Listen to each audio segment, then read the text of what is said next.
Bem-vindos ao canal. Hoje eu vou falar para vocês sobre o livro Satanás, de Mário Mendonça.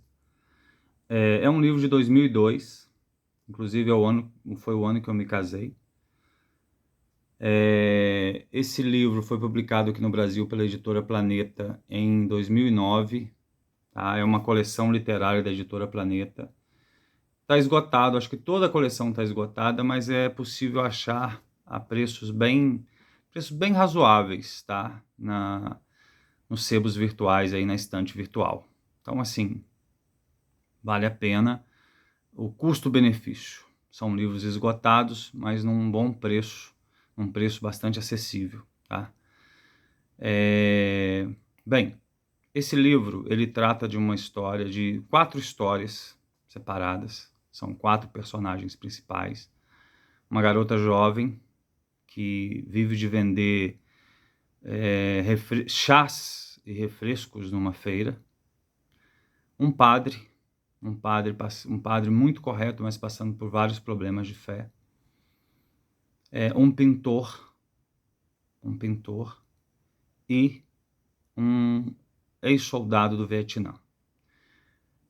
Isso se passa na Colômbia, em Bogotá, tá? Tudo se passa em Bogotá. Esse ex-soldado, ele é um professor de inglês na Colômbia, ele dá aula de inglês, e ele usa como material de estudo o livro O Médico e o Monstro. E aí que é um aspecto bastante importante que vai permear toda a história, vai atravessar toda a história aqui, a ideia central de um médico e um monstro, tá?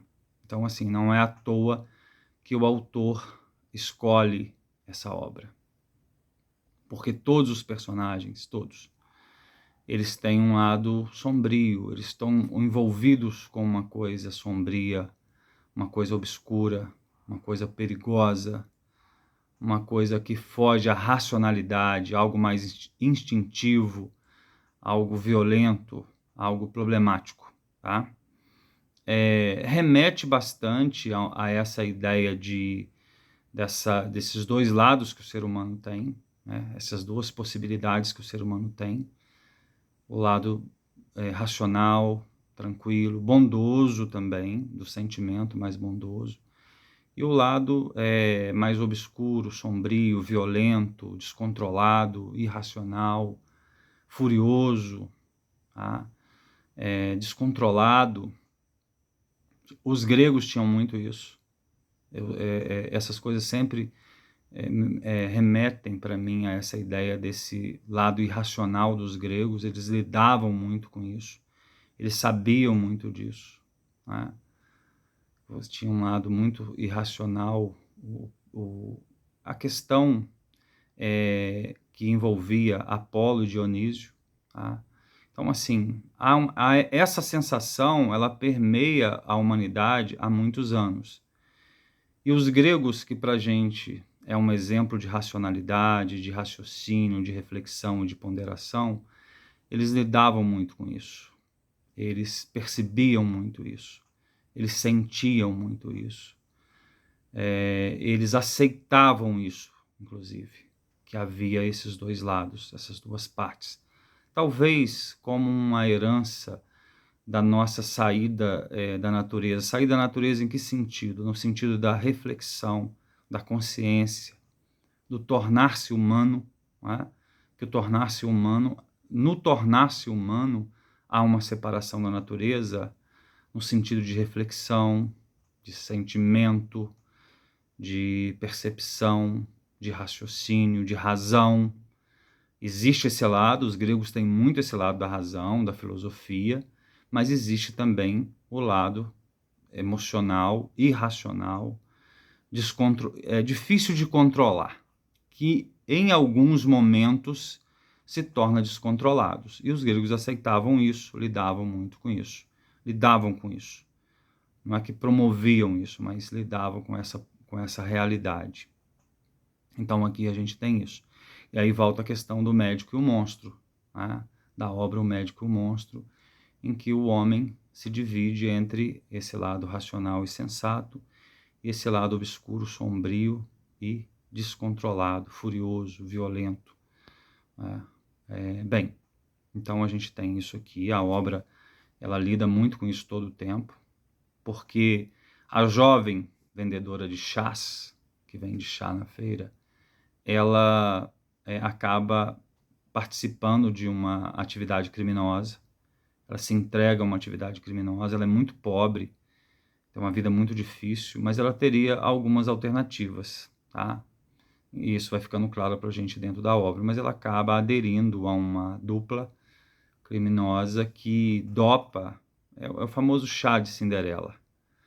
Ela dopa figuras com dinheiro e aí eles roubam tudo que podem dessas figuras. Ela é uma jovem muito bonita, muito apresentável, ela se veste bem, né? Eles inclusive a preparam para isso. Ela vai para alguns estabelecimentos e aí ela dopa esses homens e eles roubam o que podem roubar desses homens. Inclusive há a possibilidade aqui insinuada de morte. O pintor, um outro personagem, ele é, ele ele abandonou a namorada para poder pintar, para se entregar à arte. Há um aspecto aqui do artista, desse lado meio underground aqui do artista, esse lado meio sombrio, meio submundo, meio místico até, né? É assim que esse artista se entende, inclusive um pouco ele se entende assim, que ele precisa cortar relações com tudo para que a arte dele floresça. Inclusive ele corta uma relação com a namorada que ele ama muito para se dedicar exclusivamente à arte, como se fosse uma espécie de um misticismo aqui. Bem, a partir de um momento ele é dominado ao pintar retratos, ele é dominado como se ele fosse possuído e ao ser dominado por forças que ele não controla, ele acaba pintando sugestões no retrato de um problema na pessoa, de algo um mal que está presente na pessoa. E todas as pessoas que ele pinta, elas têm um mal escondido, um câncer, uma doença grave, enfim. É como se ele anunciasse a morte dessas pessoas, não é? Há uma questão dúbia aqui, será que ele que desvenda ou será que é o retrato dele que causa esse mal nas pessoas? É possível fazer essa relação, tá? Será que ele que descobre o problema nas pessoas ou será que ele é que insere esse problema com essa arte meio diabólica que ele possui? Outro personagem é o padre, há um padre aqui. Ele é uma pessoa muito correta, uma pessoa muito preocupada com os desvalidos, mas ele tem muitas dúvidas, ele tem muitas dificuldades e ele tem um relacionamento íntimo com uma funcionária da casa paroquial, da casa onde ele mora, da igreja, enfim, que o coloca numa situação bastante delicada. Embora ele seja um padre honesto, correto, muito crente, tem muita fé, mas ele tem essa mancha nesse sentido, tá? De que ele tem esse relacionamento com uma mulher mais jovem e que compromete os princípios que ele adotou, né? Então ele vive nessa dúvida. Tá? O terceiro personagem é o mais interessante. É o mais interessante. Eu acredito que o autor trabalha ele com mais... trabalha ele melhor do que os outros. O terceiro personagem é um professor de inglês, mas ele é um professor de inglês que lutou no Vietnã, tá? Enfim, todas as vicissitudes que levou a que ele entrasse para as Forças Armadas dos Estados Unidos e lutasse no Vietnã.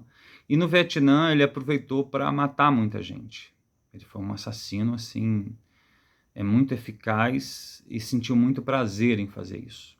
Então a justificativa da obrigação de estar seguindo ordens fez com que ele se tornasse um assassino meticuloso que não poupava ninguém, que cometesse inclusive alguns crimes que a gente sabe que foram cometidos no Vietnã e que a gente sabe que são cometidos em todas as guerras, né? Mas ele se vale dessa zona de sombra da guerra para cometer esses crimes. Bem, ele volta para Bogotá, está lá dando sua aulinha de inglês e utilizando o livro O Médico e o Monstro. Então, assim, Aí eu volto a essa questão, desse lado sombrio, desse mal, que, que atravessa a humanidade, que deixa a ideia de humanidade impregnada do mal. Há um mal, uma maldade no mundo, e essa maldade está ligada aí à ideia do médico e o monstro, como se o mal estivesse no meio de nós, ou se o mal estivesse dentro de nós. O mal não está só no meio de nós, o mal também está dentro de nós. Então, isso é uma coisa que a obra fala o tempo todo. Ele vai descrevendo essa situação, vai descrevendo várias situações, vários momentos em que o mal aparece, e aí entra a questão de Satanás, tá? Porque o autor parece acreditar e desenvolver a ideia de que o mal é sobrenatural. Há algo de sobrenatural no mal. Inclusive, na relação com esse padre, há uma jovem possuída, tá? Há uma sugestão de exorcismo que acaba não acontecendo, mas essa jovem está possuída e o padre visita essa jovem regularmente, e ela acaba revelando para ele certos segredos, certos desejos que ele tem, certas fraquezas que ele tem, e onde ele se vê bastante derrotado frente ao mal nessa situação.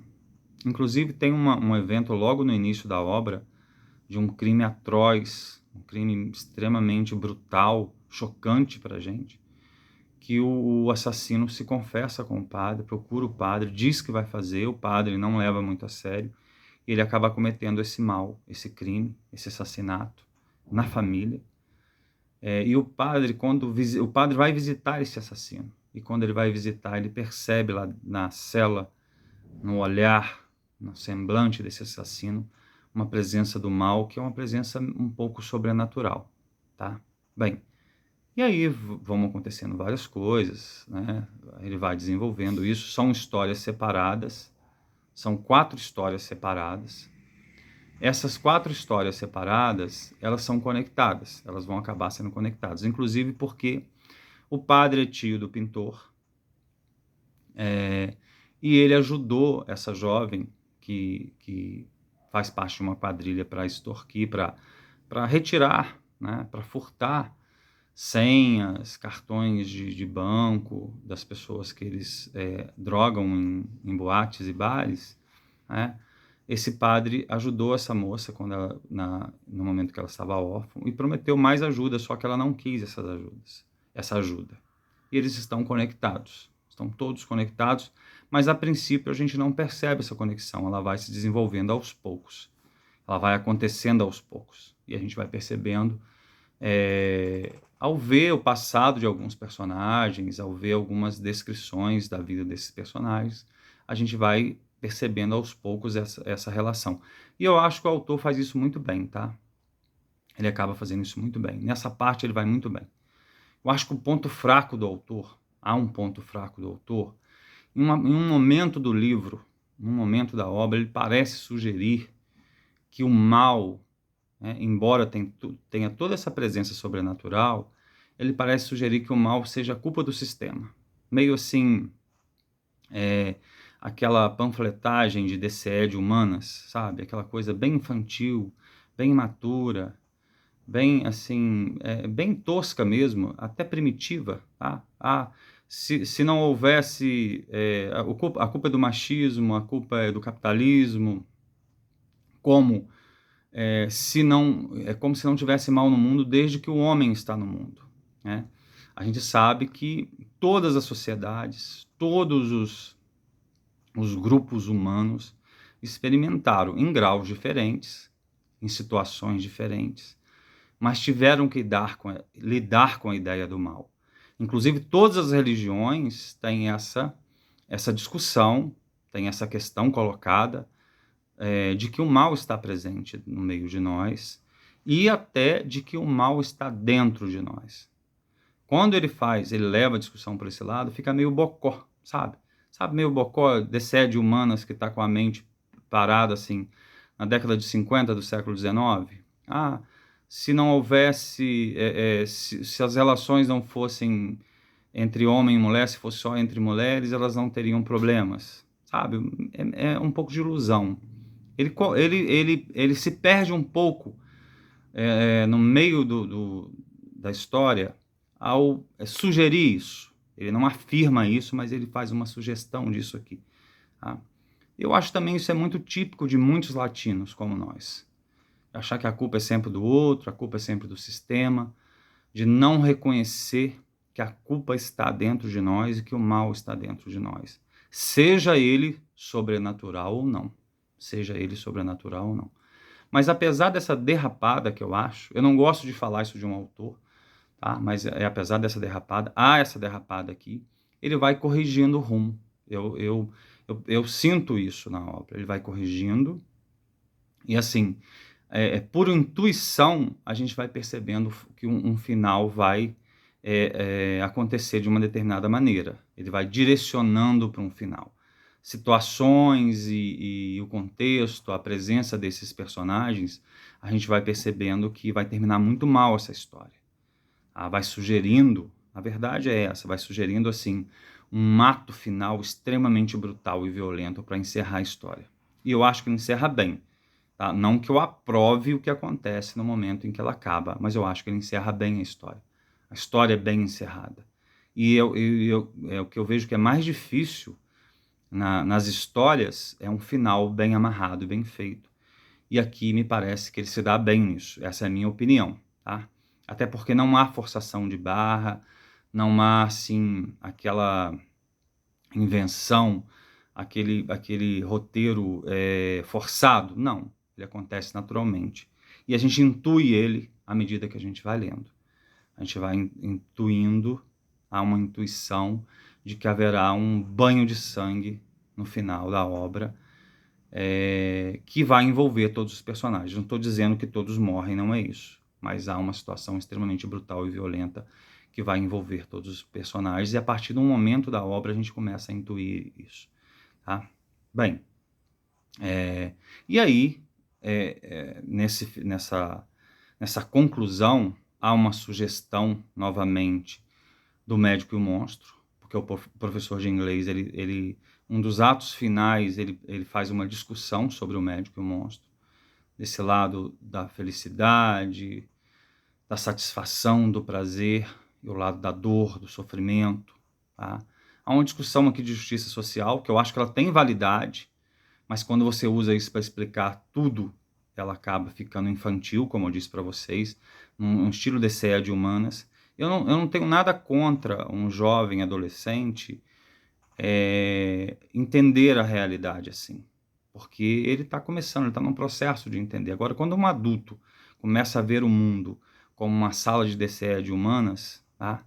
Que se não houvesse capitalismo, se não houvesse lucro, se não houvesse dinheiro, haveria uma felicidade no mundo, e propondo, inclusive, um sistema ou sistemas que a gente sabe que não deram certo, como se fosse a solução de tudo. Eu até entendo um jovem de humanas fazendo isso, tá? Um jovenzinho lá, adolescente, começando a estudar. Agora, quando eu vejo adultos, principalmente da minha idade, pensando desse jeito, eu sinto um certo desconforto e uma pitadazinha de, assim, insatisfação muito profunda, tá? Porque eu acho imaturo, eu acho tosco, eu acho simplório demais explicar a maldade no mundo a partir desse contexto. Tá? O mal é muito mais complexo do que isso, muito mais amplo do que isso, muito mais antigo do que isso. O mal, né? O mal, cada um entenda da maneira que quiser, ele acompanha a humanidade desde que a humanidade existe, porque ele está dentro de nós e está no meio de nós. Bem, então é isso. Além dessa situação, ele cita aqui uma obra que não existiu. Tá? A tradução dessa obra seria Os Três Impostores. Os Três Impostores. É um mito de um livro dos três impostores. Quem seriam os três impostores? Seriam os três fundadores das religiões monoteístas. Tá? Essas religiões seriam uma farsa. Isso segundo essa obra, tá? Segundo o mito dessa obra que não existiu. Mas, a partir do século XVIII, autores anônimos começaram a criar obras a partir desse mito. Então, achei interessante essa citação dele aqui. Ele está falando da Inquisição em algum momento, porque poucas pessoas conhecem essa história, tá? Poucas pessoas conhecem, poucas pessoas ouviram falar disso. Então, assim, até um livro que você não espera muito, ele traz uma citação de algo extremamente diferente que pode acrescentar um conhecimento novo para a gente. Achei isso muito interessante aqui na obra, essa relação que ele faz com alguns livros, inclusive com essa obra, Os Três Impostores e O Médico e o Monstro. Tá? Achei bastante interessante isso. Outra coisa é o seguinte, o assassino, que é o soldado, ex-soldado do Vietnã e que está dando aula de inglês, ele vai, uma expressão aí que eu tenho visto falar muito, ele vai coringar num determinado momento da história, tá? Eu não sei se vocês viram o filme do Coringa, um filme famoso do Coringa aí, um filme, assim, bastante violento, né? Em que o personagem, o Coringa, não sei se vocês acompanham histórias em quadrinhos e tal, mas é um personagem da DC, num filme que fez muito sucesso, teve uma bilheteria muito grande. Esse filme, o Coringa, num determinado momento, ele explode em atos de brutalidade e assassinato, assim, completamente caóticos, né? E aqui a gente tem um personagem muito parecido com o Coringa, tá? Esse professor de inglês, ele caminha para coringar, uma expressão, estou repetindo uma expressão que eu ouvi alguém falar, tá? Vi alguém falar num determinado momento, até assistindo uma análise de futebol, tá? E aí, conversando com outras pessoas, eles me disseram que tem a ver com o filme, que eu assisti, gostei muito, recomendo a vocês que assistam, talvez vocês nem gostem, mas eu acho que vale a pena assistir também. Um filme que aí já tem seus 4 anos, 5 anos, não sei. Bem, mas enfim, é isso. É uma obra diferente, eu acho que vale a pena conhecer, um autor que vale a pena conhecer. Eu gosto da obra, tá? Embora tenha esse probleminha, tenha algumas derrapadas aqui, mas que não comprometem a obra. Entrega um bom produto, tá? É um bom produto ao final. O saldo final é bastante positivo. Então, acho que vale a pena vocês conhecerem, se vocês quiserem, se vocês tiverem possibilidade. Como eu disse, é da editora Planeta, me parece que é uma coleção, tem uns autores latinos nessa editora, e é um livro que vale muito a pena, tá? Bem, um abraço a todos e até o próximo vídeo.